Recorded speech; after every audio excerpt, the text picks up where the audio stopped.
Assalamualaikum warahmatullahi wabarakatuh. Waalaikumsalam warahmatullahi wabarakatuh. Alhamdulillah wassalatu wassalamu ala sayyidina Rasulillah sayyidina wa maulana Muhammad ibn Abdullah wa ala alihi wa sahbihi wa mawalah. La haula wa la quwwata illa billah, amma ba'du. Bapak-bapak, ibu-ibu, saudara-saudara kaum muslimin rahimakumullah. Sudah menjadi keyakinan dalam kehidupan kita bahwa segala yang ada permulaannya tentu akan ada penghabisannya. Setiap yang punya awal mesti akan punya akhir. Tidak ada keabadian dalam kehidupan dunia ini. Semuanya datang dan pergi silih berganti, berubah oleh pergeseran masa dan pertukaran waktu. Demikianlah kalau kita mau merenungi kehidupan dari alam di sekitar kita. Sejak dari kehidupan tumbuh-tumbuhan, binatang, sampai kepada kehidupan kita, makhluk bernama manusia. Lihatlah kita manusia misalnya. Dimulai sejak kita terlahir ke alam ini, keluar dari alam rahim ibu, menjadi bayi yang merah tidak berdaya, untuk kemudian berangsur meningkat menjadi anak-anak. Dari kehidupan anak-anak berubah lagi kita menjadi remaja dengan segala keceriaan dan kelincahannya, dan dari masa remaja naik lagi kita memasuki usia dewasa, untuk kemudian berangsur memasuki hari tua. Lalu setelah kita memasuki hari tua, sehari, seminggu, sebulan, setahun, sampailah kita kepada batas waktu yang telah ditentukan oleh Allah, yang dinamakan ajal, dan bertemulah kita dengan yang disebut maut. Ini merupakan kepastian dalam kehidupan. Kalau saja kita mau merenung perubahan-perubahan yang terjadi pada diri kita, seharusnya membuat kita insaf dan sadar. Di kala remaja kita begitu lincah, punya rambut yang hitam ikal berderai, punya lesung di pipit, punya senyum yang indah menawan setiap orang yang melihat, punya kulit yang kencang dan bersih. Manakala kita memasuki hari tua, perubahan frontal pun terjadi. Kulit mulai jadi keriput, rambut yang tadinya hitam ikal berderai mulai memutih, nikmat berkurang, gigi yang tadinya utuh dan sanggup mengunyah apa saja, satu demi satu permisi meninggalkan kita. Sangat boleh jadi dikala remaja kita senyum semua orang terpikat, dikala hari tua dengan kulit yang keriput dan gigi yang tidak ada lagi, manakala kita senyum mungkin orang bakal lari dari sekitar kita. Kemana keindahan yang tadinya begitu menawan? Kemana senyum lesung pipit yang tadinya menarik perhatian orang?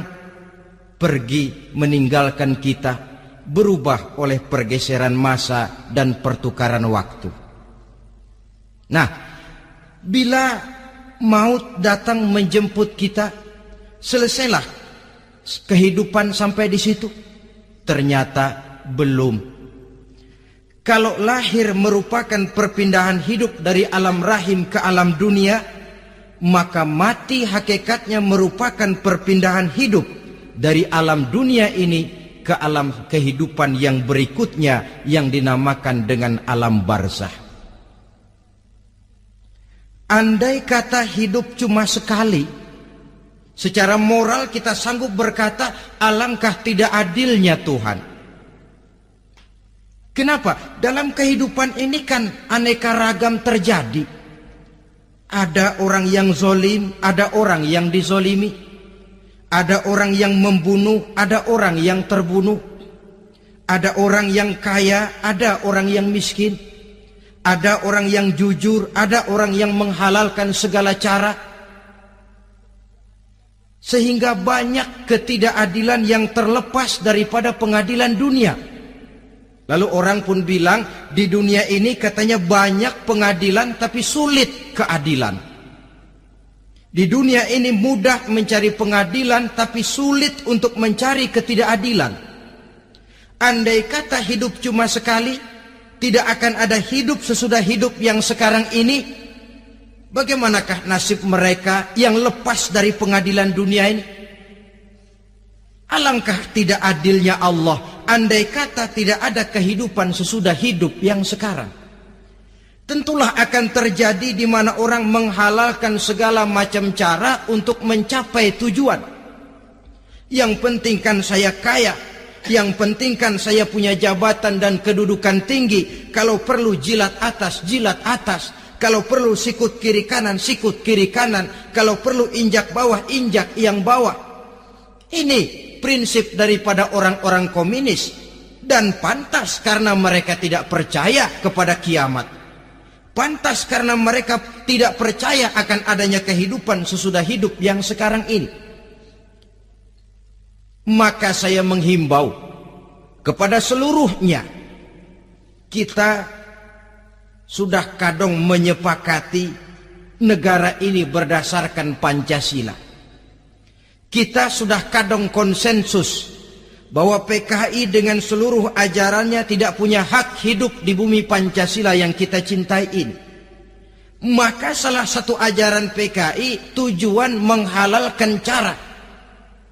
Kita orang Indonesia yang berbudi pekerti luhur, yang punya nilai budaya tinggi, janganlah sampai mencaci PKI, membubarkan PKI, mengutukkan PKI, tapi dalam kehidupan sehari-hari prakteknya prinsip komunis kita pakai.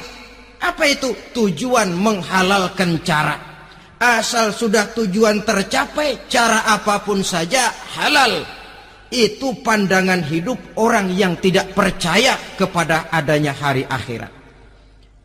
Sebagai muslim yang yakin akhirat ada, kiamat pasti akan datang. Hidup tidak cuma sekali. Maka kalau kita zalim, kalau kita berbuat aniaya, kalau kita melakukan korupsi, kalau kita merugikan orang lain, boleh jadi kita terlepas daripada pengadilan dunia. Tapi ingatlah, kita tidak akan pernah lepas dari pengadilan Allah. Pengadilan Qadhi Rabbul Jalil, di mana kita akan diadili dengan seadil-adilnya, dan tidak satu perbuatan yang bersifat salah, yang bagaimanapun kecilnya, yang akan lepas dari pengadilan di akhirat itu nanti.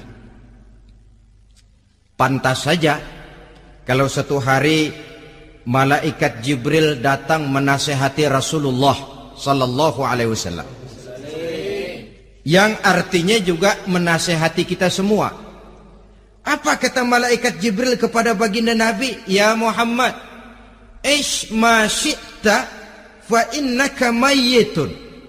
Hai Muhammad, hiduplah semau kamu, tapi jangan lupa kamu pasti akan mati. Kalau memang dilarang tidak terlarang, dicegah tidak tercegah, kamu mau melaksanakan hidup menurut maumu sendiri, persilahkan, hiduplah menurut mau dan gayamu. Tapi jangan lupa, fa innaka mayyitun, satu saat kau pasti bakal mati. Dan mati itu bukan akhir dari segalanya. Dia babak baru bagi kehidupan selanjutnya. Silahkan hidup menurut maumu, tapi jangan lupa kau pasti akan mati. Wa'mal ma syi'ta fa innaka majziyun bih. Kerjakan apa saja yang kamu mau. Kalau kau mau menghalalkan segala macam cara, persilahkan halalkan segala macam cara. Tapi jangan lupa kau akan mendapat balasan dari seluruh amal perbuatanmu. Wa ahbib ma syi'ta fa innaka mufariquhu, dan cintailah apa saja yang mau kau cintai. Kau cintai anak istrimu, silahkan.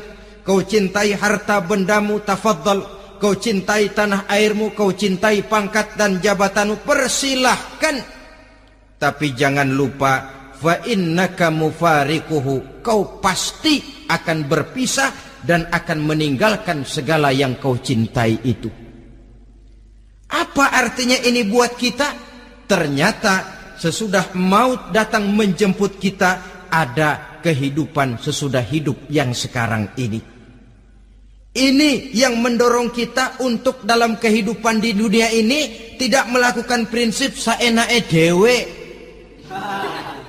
semaunya sendiri saja, asal perut kenyang, asal pangkat tinggi, asal harta dapat.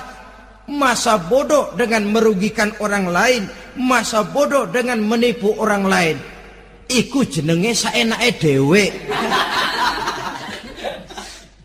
Muslim tidak diajarkan. Ingat manusia, setelah kau mati, setelah kiamat datang, kau akan dibangkitkan, kau akan dimintakan pertanggungan jawab tentang kehidupan yang sekarang ini. Saudara hadirin, oleh sebab itu kalau kita bicara soal kiamat, soal akhirat, ini memang masalah yang gaib, yang sepenuhnya tidak bisa dicernakkan dengan kemampuan penalaran intelektual. Dasar di dalam membicarakan ini tidak lain adalah iman kita kepada Allah Subhanahu wa ta'ala. Bukan cuma zaman sekarang, dari zamannya Nabi. Orang itu kalau sudah bicara kiamat, bicara akhirat, ada yang ragu-ragu, ada yang menolak sama sekali. Bukan dari zaman sekarang, dari zaman dulu. Pernah kok satu saat Rasulullah itu dakwah, menceritakan, saudara-saudara, akan terjadi kiamat di mana Allah akan membangkitkan manusia dari kuburnya untuk memintakan pertanggungan jawab. Ini dalam dakwahnya Nabi pidato macam itu. Apa reaksi orang? Yang beriman ya mantap, tapi yang tidak beriman, bajingan-bajingan Quraisy ini, mereka bertepuk tangan, mengejek, mencaci. Malahan ini yang luar biasa, ada dua orang kafir namanya Ubay bin Ka'ab dan Al-As bin Wa'il. Mendengar pidato macam ini, mereka buru-buru pulang ke rumah. Ngapain? Ngambil pacul. Lalu berangkat nyari kuburan tua. Dia gali itu kuburan. Tulang-tulangnya diangkut, dibawa ke depan Nabi. Ya Muhammad, tulang-tulang yang udah hancur begini, siapa yang bisa ngidupin lagi? Yang macam-macam aja kamu Muhammad. Nggak rasional, nggak masuk akal. Allah menjawab. Apa kata Allah? وَضَرَبَ لَنَا مَثَلًا وَنَسِيَ خَلْقَهُ قال من يحيي العظام وهي رميم قل يحييها الذي أنشأها أول مرة وهو بكل خلق عليم. Mereka memberikan perumpamaan kepada kami, kata Allah.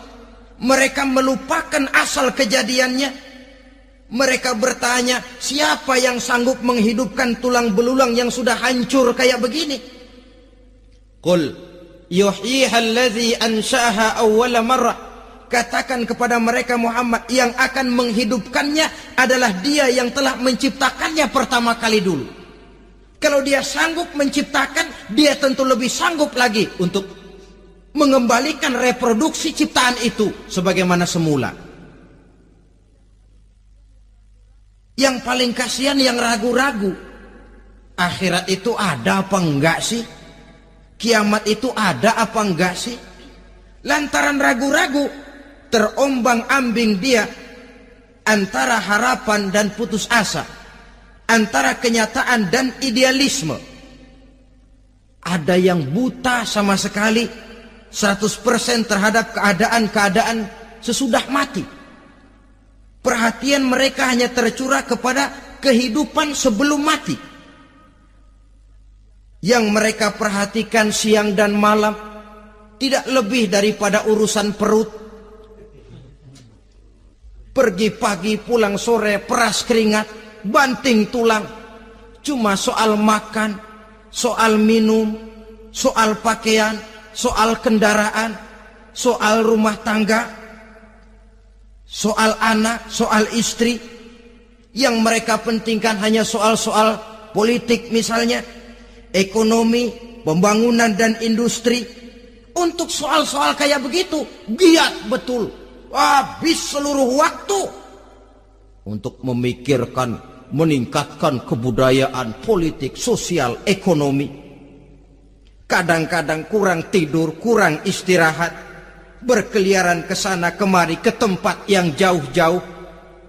Sampai-sampai kadang-kadang terkena stres, penyakit darah tinggi, ginjal, lever, untuk memikirkan hal-hal yang semata-mata karena dunia saja. Lantas boleh jadi mereka mendapatkan kekayaan yang berlimpah ruah, mendapatkan kedudukan yang tinggi, nama yang semerbak, dikenal orang di barat dan di timur, di utara dan di selatan. Tetapi alangkah kecewanya mereka jikalau datang ajal menjemput nyawa, mati mereka, meninggalkan harta yang banyak, nama yang masyhur. Mereka disebut dengan jasa-jasanya. Radio memberitakan, TV menyiarkan, koran-koran memuat. Bahkan nama mereka kadang-kadang dikenang 2-3 tahun setelah wafatnya. Tetapi dalam pada itu, roh mereka merintih, mengeluh, menderita, karena dilemparkan oleh Allah ke tempat-tempat yang kotor. Penyesalan yang sudah tidak akan ada gunanya lagi. Saudara-saudara kaum muslimin rahimakumullah. Oleh karena itu, kehidupan akhirat bukanlah dongeng dan takhayul, bukan khurafat dan hayalan. Kehidupan akhirat, hari kiamat adalah kebenaran dan kepastian. Dalam surah Al-Hajj ayat ke-7, Allah Subhanahu wa taala menyatakan, wa anna as-sa'ata atiyatun la raiba fiha wa anna Allah yab'atsu man fil qubur. Dan bahwasanya kiamat itu sesungguhnya adalah sesuatu yang pasti dan tidak ada keraguan-raguan lagi di dalamnya. Dan bahwasanya Allah sungguh-sungguh akan membangkitkan manusia dari kuburnya masing-masing. Nah, kalau kita sudah yakin kiamat sesuatu yang pasti adanya, akhirat sesuatu yang pasti adanya, dari mana pembicaraan tentang kiamat ini kita mulai? Tentu dari diri kita. Marilah kita mencoba melihat proses perjalanan hidup ini sampai kita memasuki kiamat. Hadirin, tidak ada makhluk secantik manusia. Tidak percaya, pernah ke Ragunan? Nah, saudara masuk ke kebun binatang, segala macam makhluk ada di situ. Ratusan macam jenis binatang. Bandingkan dengan saudara, kira-kira cakep mana?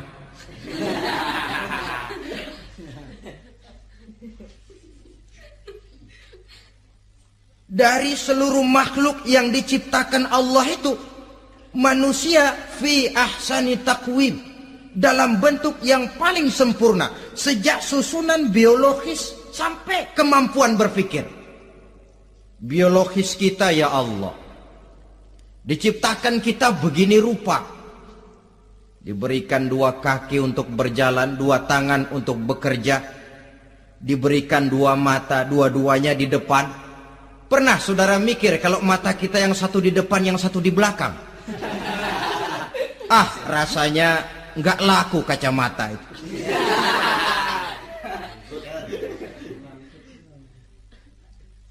Diberikan hidung dengan 2 lubang, tahu betul Allah ke bawah lagi lubangnya. Coba pikir kalau lubang hidung kita menghadap ke atas. Aduh, kalau musim hujan repot jagain hidung. Laqad khalaqnal insana fi ahsani taqwim. Sungguh telah kami ciptakan manusia dalam bentuk kejadian yang paling sempurna ketimbang makhluk-makhluk Allah lainnya. Nah, kesempurnaan manusia ini oleh karena hidupnya terdiri dari 2 unsur pokok. Pertama unsur jasmani dan kedua unsur rohani. Jasad dan roh. Jasad yang terlihat sekarang ini, potongan saudara yang ngejedok di depan saya ini jasad saudara. Ini yang berasal dari saripati makanan yang dimakan oleh bapak ibu kita. Lalu hasil kerjasama yang baik antara ibu dengan bapak, terwujudlah kita. Kalimat langsungnya jasad ini berasal dari tanah yang tadi berubah dari bayi, remaja, dewasa, meningkat hari tua. Yang berubah itu jasmani kita. Kenapa? Karena jasmani itu materi, benda, daya tahannya terbatas. Dia berubah oleh pergeseran massa dan pertukaran waktu. Apa ada orang makin tua makin cakep? Jasmani oleh karena dia materi, dia berubah oleh pergeseran massa dan pertukaran waktu. Nah, yang menyebabkan jasmani itu bergerak karena ada roh di dalamnya. Ini yang menyebabkan kehidupan. Ini yang menjadi sumber kehidupan, pusat kesadaran dan pengertian dalam kehidupan manusia. Tanpa roh dalam diri kita, maka jasad kita. Pernah lihat orang mati? Nah, itu kalau orang mati, coba perhatikan. Apanya yang kurang? Kupingnya masih ada, tapi sudah tidak sanggup mendengar. Matanya masih lengkap, tapi tidak mampu melihat. Jangankan melihat, terbuka saja tidak. Mulutnya masih ada, tapi sudah tidak bicara lagi. Telinganya cukup, tapi sudah tidak sanggup mendengar. Kakinya lengkap, tapi tidak mampu lagi berjalan. Apa penyebabnya itu? Ternyata jasmani kita, jasad ini manakala sudah ditinggalkan oleh ruh, dia tidak akan bisa berdaya apa-apa. Tidak mampu berjalan, tidak pula berbuat, tidak pula bekerja apapun saja. Saudara-saudara, dua-duanya punya kebutuhan. Jasmani ada kebutuhannya, rohani pun ada kebutuhannya. Jasmani yang jelas perlu makan, perlu minum, perlu tidur, perlu pakaian, dan sebagainya. Nah, apabila saat berpisah datang, ajal sampai, berpisahlah roh dan jasad. Dan itulah yang dinamakan dengan maut. Jadi apa sih mati itu? Mati adalah berpisahnya roh dengan jasad. Sebab itu Islam sangat menganjurkan kita untuk banyak-banyak mengingat mati. Bagaimana caranya mengingat mati? Pertama, mati itu kan pasti. Kira-kira yang hadir di sini ada yang nggak mati nggak kira-kira? Semuanya bakal mati kan? Berani? Sekarang mau? Saudara, sebenarnya kalau kita merenung lebih jauh, orang itu tidak perlu takut mati. Walaupun tidak boleh terlalu berani menghadapi mati. Karena bagaimanapun takutnya kita kepada mati, toh dia pasti datang. Bagaimanapun beraninya kita mati, kalau belum ajal ya tidak mati juga. Jadi muslim itu kan harus berani menghadapi hidup dan tidak takut menghadapi mati. Mati adalah sesuatu yang pasti. Muslim dianjurkan banyak-banyak mengingat mati dalam kehidupan. Caranya bagaimana? Pertama, berziarah nengokin teman yang sakit. Ya? Suka nengokin teman yang sakit enggak? Oh, itu pahalanya kata Nabi. Menengok orang yang sedang sakit lebih afdol daripada sholat sunnah 1000 rakaat. Apa pernah saudara sembahyang sunnah sampai 1000 rakaat? Nengokin orang sakit pahalanya lebih afdol daripada itu. Kenapa menengoki orang sakit mengingatkan kita kepada mati? Iya ya, ini teman saya yang kemarin segar banget, bercanda sama saya, ketawa sama-sama, sekarang terbaring tidak berdaya. Hilang kemampuannya, hilang keceriaannya, sakit. Iya kalau sembuh, kalau ajal. Iya sekarang giliran dia, kalau jatuh ke saya. Lalu menghibur teman dengan kata-kata yang enak, yang akan mendatangkan sugesti supaya dia cepat sembuh. Jangan nengokin orang sakit jujur. Sakit apa lu? Perut. Emang teman gua kemarin sakit begini mati. Wah, itu orang bisa jadi shock lantaran etika kita tidak akan sampai ke sana. Menjenguk orang sakit akan mengingatkan kita kepada mati. Apalagi ziarah kubur. Ada yang orang tuanya sudah meninggal? Nah, kalau ada, ya tidak bisa tiap hari, sekurang-kurangnya seminggu sekali, Jumat pagi misalnya, ziarah kita ke kubur. Sehingga kalau kita masuk kubur kan ada etikanya. Assalamualaikum ya ahlal kubur wa inna insyaallahu bikum lahikun. Hai penduduk kubur, keselamatan bagi kamu dan kami yang masih hidup sekarang ini insya Allah pasti bakal nyusul kamu. Iya, yang kemarin gagah benar sekarang terbaring tanpa daya. Ini unggukan kuburannya. Yang kemarin ada sekarang sudah tidak ada. Kemana dia? Kami satu saat pasti akan begini. Ingat mati.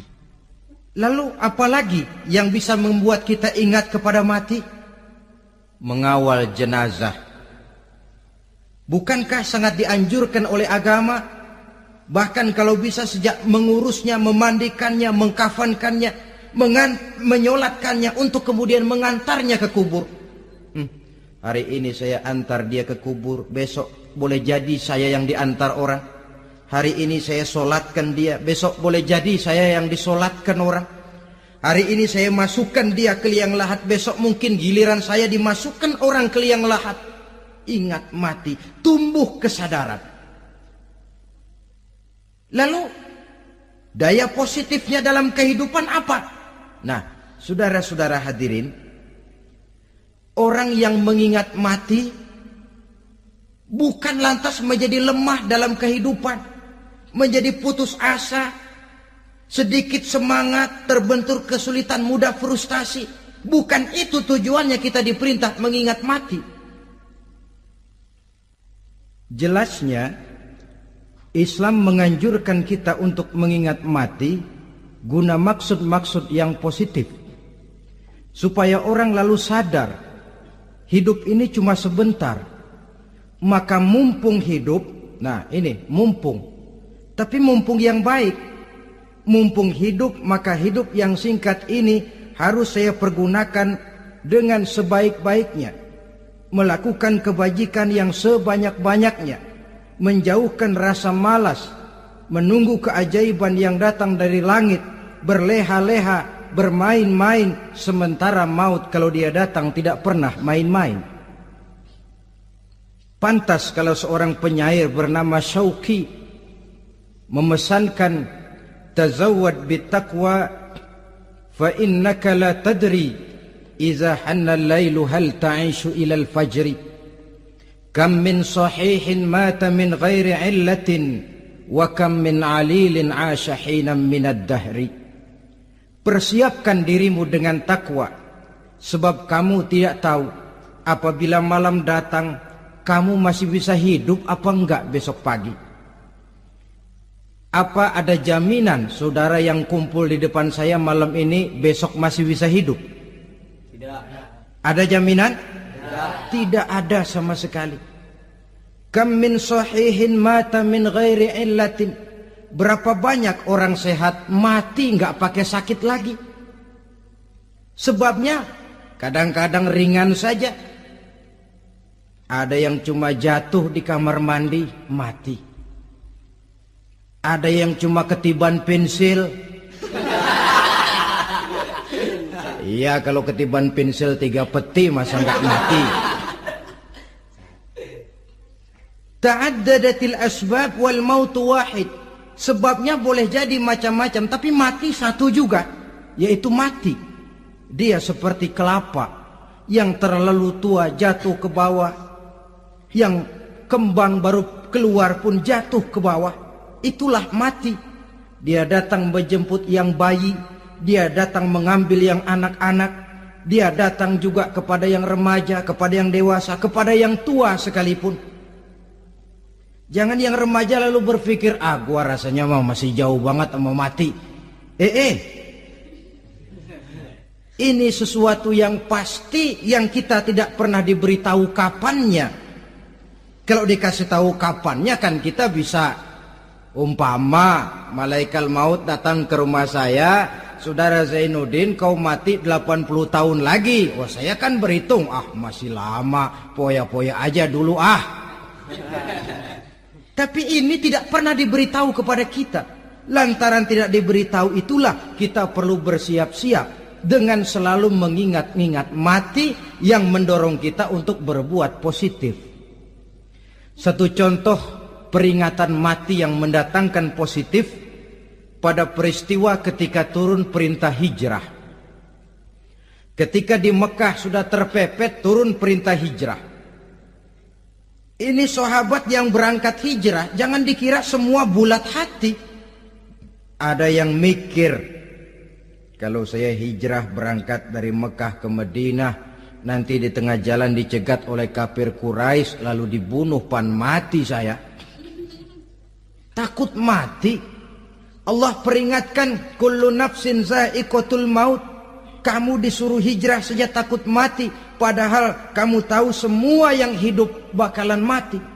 Diam saja di Mekah mati, hijrah ke Madinah pun akan mati. Mendengar ayat ini, Sayyidina Umar bin Khattab seperti dibakar semangatnya. Kalau sebagian sahabat hijrah sembunyi-sembunyi, beliau mau hijrah itu malah bajingan Quraisy dikumpulkan dekat Ka'bah.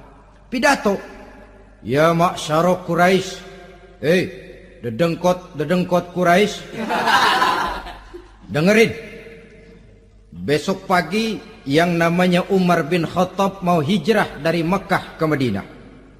Siapa yang kepengen kepalanya berpisah dengan badannya, persilahkan cegat Umar di jalanan. Besok dengan tenang dia berangkat hijrah, gak ada yang berani nyegat. Tuh Quraisy juga barangkali mikir, gue ngapain nyegat penyakit. Begitu ingat mati, timbul semangat juang, timbul semangat berbuat. Ini ingat mati yang positif, bukan yang melemahkan semangat.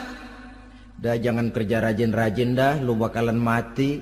Ini ingat mati yang salah pasang.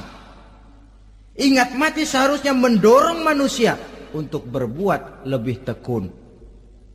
Allah memberikan peringatan, qul innal mauta allazi tafirruna minhu fa innahu mulaqikum. Katakan, maut yang kamu akan melarikan diri daripadanya, yang kamu takuti benar dia pasti akan datang menjemput kamu. Saudara-saudara hadirin yang saya hormati, datangnya memang tidak kita harapkan yang namanya maut. Tapi sekali dia datang, tidak ada pintu tempat kita lari. Dia memang tidak pernah kita undang. Tapi sekali dia datang, mengetok pintu, kekuatan apa yang bisa menolak? Dia sebuah tanda seru dalam kehidupan. Apa yang menyebabkan orang takut mati? Pertama barangkali karena dia tidak tahu bagaimana kehidupan sesudah mati. Alam kubur gelap, alam akhirat gelap. Sehingga dia bingung, lantaran bingung lalu jadi takut. Yang kedua boleh jadi oleh bayangan-bayangan dosa yang pernah dia kerjakan di dunia ini. Kerjanya cuma menumpuk dosa. Dia gembira, bahagia, tertawa di atas tumpukan dosanya.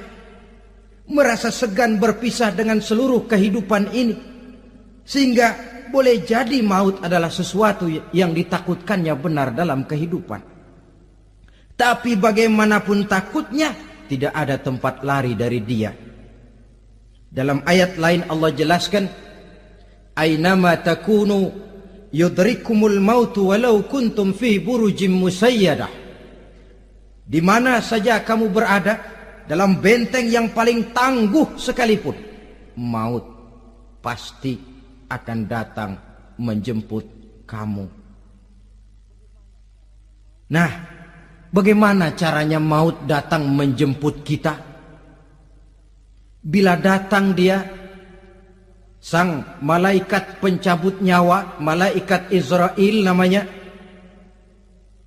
hendak mengambil ruh kita. Dalam suasana macam begitu, di akhir kehidupan dunia, dalam berhadapan dengan sakaratul maut, terbagilah manusia dalam dua bagian besar. Pertama, yang menghadapi sakaratul maut itu dengan husnul khatimah,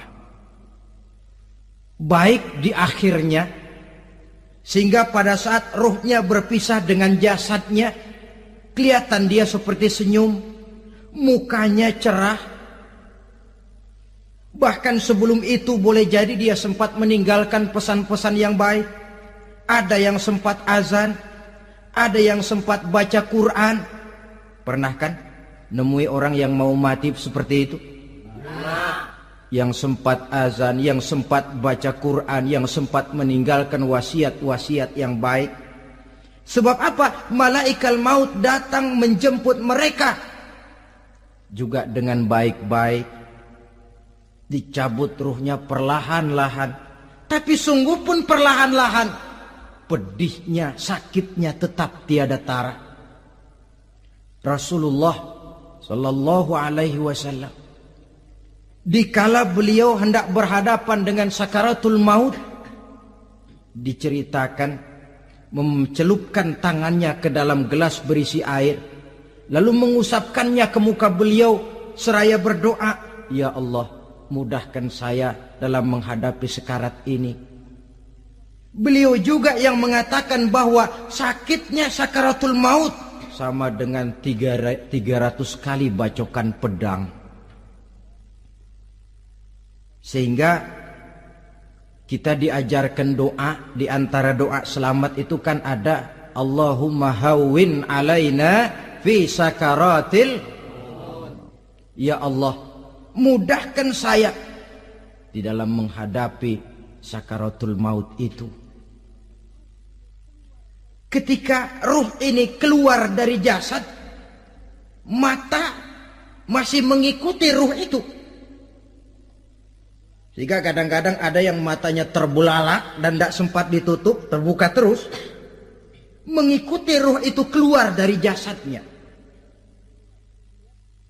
Adapun golongan kedua, manusia yang ketika berhadapan dengan sakaratul maut mendapatkan su'ul khatimah, jelek di penghabisannya.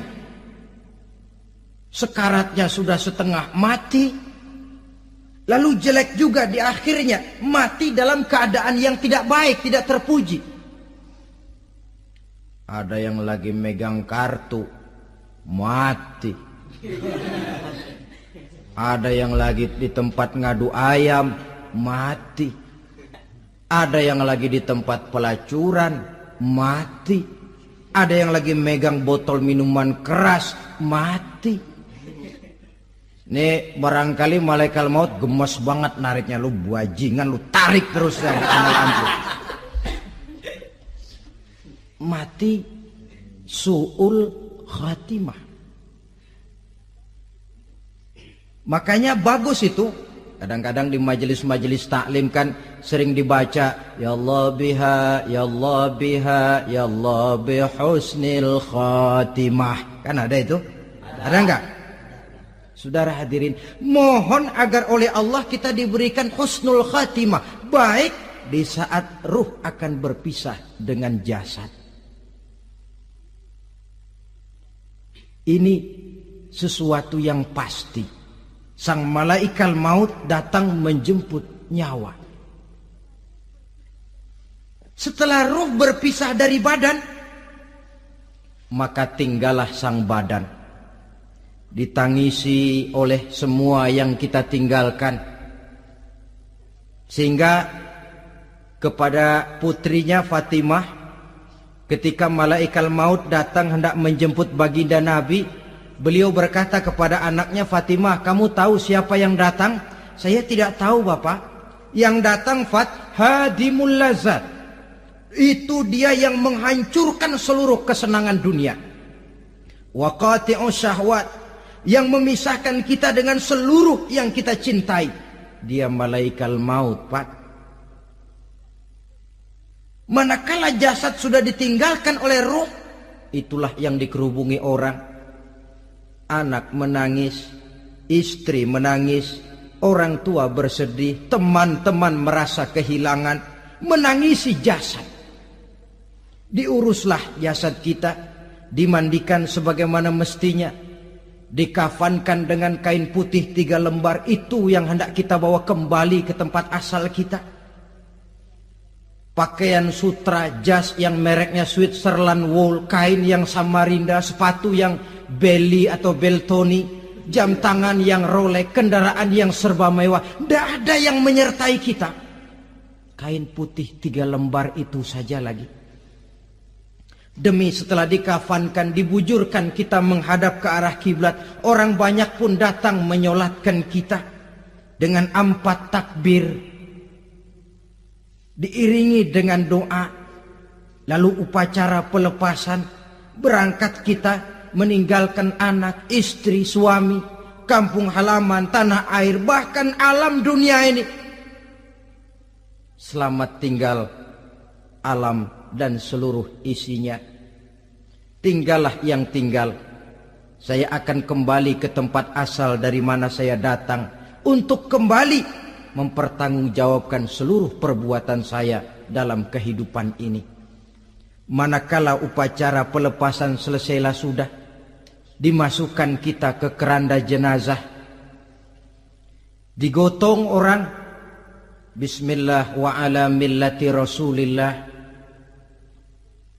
dibawa ke tempat peristirahatan terakhir katanya. Padahal dulu kalau mau kita istirahat, ke villa lah kita, ke Bali lah kita, ke Hong Kong lah kita, ke tempat-tempat tamasya yang indah. Oh, rupanya akan sampai juga perjalanan menuju tempat peristirahatan terakhir, yang luasnya tidak akan lebih dari 2 kali 1 meter. Diusung orang kita, diantarkan orang banyak.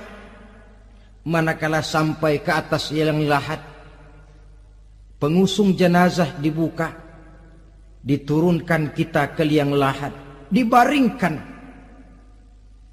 Gumpalan tanah akan jadi bantal kita. Muka dibuka, dihadapkan ke arah kiblat. Setelah itu ditutup liang lahat kita dengan kayu. Masih belum kurang, diuruk dengan tanah. Yang menguruk orang-orang yang tadinya mencintai kita, menyayangi kita. Tapi ketika jasad sudah ditinggalkan ruh, habis rupanya cintanya. Coba jasad kalau sudah ditinggalkan ruh, 3 hari aja di rumah, serem. Ya mayit, siapa yang betah nemenin mayit?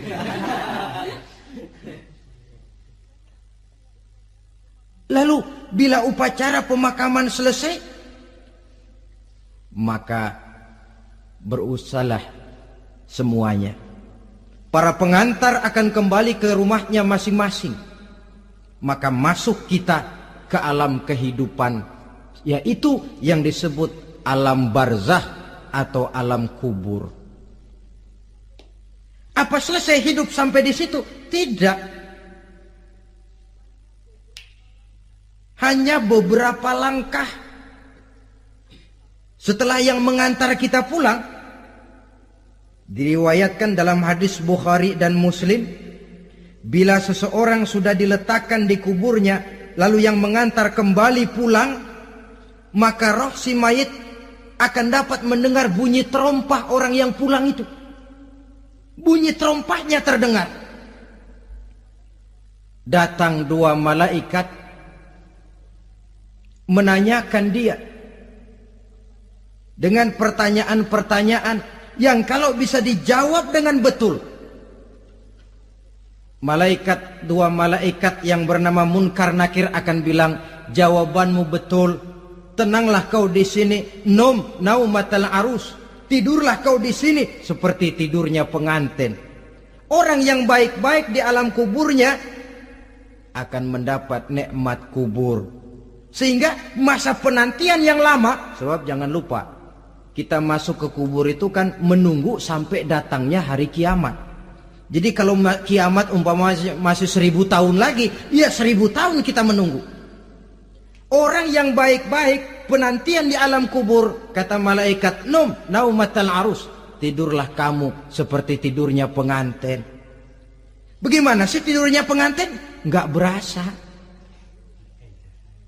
Iya, kata anak sekarang, endah aja udah. Begitu mendusin pagi, kata lakinya, malam sebentar bener ya Neng. Sebentar betul katanya malam. Iya tentu saja tidak terasa. Kenapa? Dia tidak pernah memikirkan waktu. Terbawa oleh kenikmatan dan kelezatan yang dirasakannya dalam kehidupan.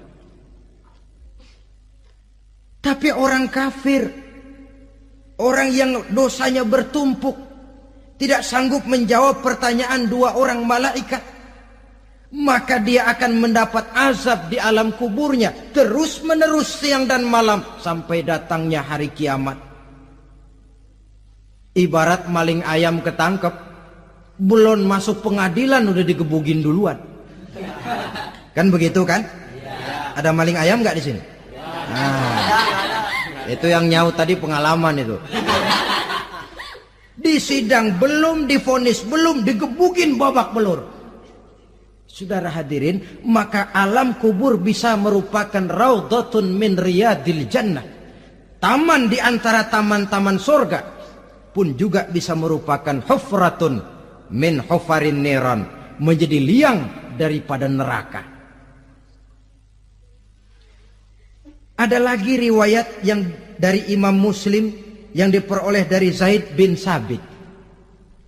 Zaid bin Sabit cerita, satu hari kami bersama Rasulullah sallallahu alaihi wasallam berada dalam kebun kepunyaan Bani Najjar. Rasulullah sedang duduk di atas keledai. Tiba-tiba entah bagaimana itu keledai terkejut, kaget, berontak, hampir Rasulullah jatuh. Rasulullah kemudian bertanya, rupanya di kebun itu ada kuburan tua, 5 atau 4 kuburan. Rasulullah lalu bertanya, saudara-saudara ada yang tahu nggak ini kuburan siapa? Nggak ada ya Rasulullah. Memang kenapa? Ini penghuni kuburnya lagi disiksa oleh Allah. Andai kata boleh saya mohon kepada Allah supaya kamu dengar seperti yang saya dengar, andai kata saja kamu kuat mendengarnya, saya pasti akan berdoa. Tapi sayang, saya yakin kamu pasti tidak akan kuat mendengar mereka mendapat azab di kuburnya. Hadis sahih riwayat Imam Muslim dari Zaid bin Sabit. Kehidupan di alam barzah. Pak, iya kalau yang matinya dikuburin. Lah kalau yang matinya diceburin ke laut, dibakar, di medan perang hilang gak ketahuan kemana jenazahnya. Saudara, hilang kek, dikubur kek, di dalam lautan direndam kek, itu kan cuma logika kita. Menurut Allah tidak ada perbedaan orang mati dikubur di dasar lautan, atau dibakar sampai jadi abu, atau gugur di medan perang tidak ketemu jenazahnya. Entah mereka tetap masuk ke alam barzah namanya. Jasad boleh hancur, tapi roh sebagai sumber kehidupan, pusat kesadaran dan pengertian, dia tetap ada, mengalami kebahagiaan dan kegembiraan, atau mengalami kepedihan dan penderitaan, bergantung kepada amalan yang kita lakukan dalam kehidupan di dunia ini.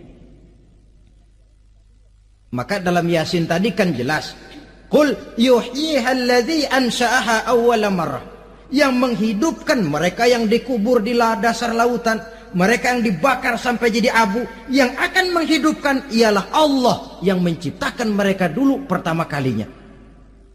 Jadi kalau sudah ada aslinya, ya tentu tidak perlu contoh lagi, akan sangat mudah membuatnya.